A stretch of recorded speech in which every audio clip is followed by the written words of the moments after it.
তার অনেক পাপ, সেখান থেকে কিছু পাপ কমে যাবে। ঠিক সে জিনিসটা এখন জামাত ইসলাম করছে, অর্থাৎ তারা ইউরোপের মধ্যযুগকে, অন্ধকার যুগকে ফিরিয়ে নিয়ে আসতে চাচ্ছে। এটা যদি আপনাদের একটু ইউরোপের ইতিহাস পড়া থাকে তাহলে আপনারা জিনিসগুলোকে ভালো করে আপনারা বলতে পারবেন।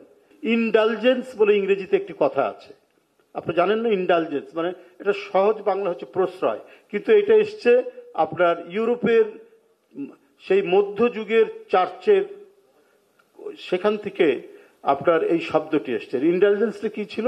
ইনডালজেন্সটা হচ্ছে যে পাপ মোচনের জন্য একটা চিঠি, পাদ্রির একটা চিঠি। তখন মধ্যযুগকে তো ইউরোপে অন্ধকার যুগ বলে। তো সেটা কিরকম? ধরেন একজন মানুষ মারা গেছে বা একজন মানুষের পাপ অনেক হয়েছে, এটা মোচন করার জন্য পাদ্রির কাছ থেকে একটা চিঠি নিত। সেই চিঠিটা, যে ব্যক্তিটা মারা গেছে তার কফিনের মধ্যে চিঠিটা দিলে তাহলে তার পাপ মোচন হয়ে গিয়ে সে স্বর্গে চলে যাবে। এইরকম মানে একটা বিষয় সেই সময় প্রচলিত ছিল। অর্থাৎ এটা হচ্ছে একটা exploitation in the name of religion.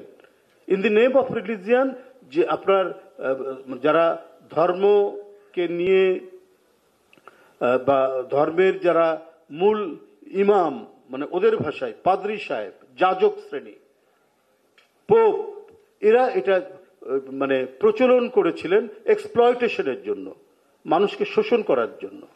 সেখানেই শব্দটার উদ্ভব হয়েছে ইনডালজেন্স।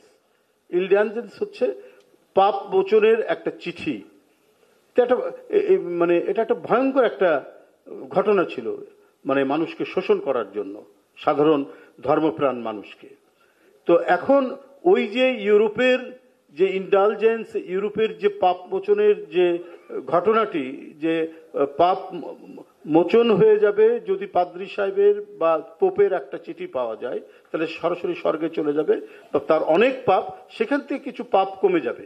ঠিক সে জিনিসটা এখন জামাত ইসলাম করছে, অর্থাৎ তারা ইউরোপের মধ্যযুগকে, অন্ধকার যুগকে ফিরিয়ে নিয়ে আসতে চাচ্ছে। এটা যদি আপনাদের একটু ইউরোপের ইতিহাস পড়া থাকে তাহলে আপনারা জিনিসগুলোকে ভালো করে আপনারা বলতে পারবেন।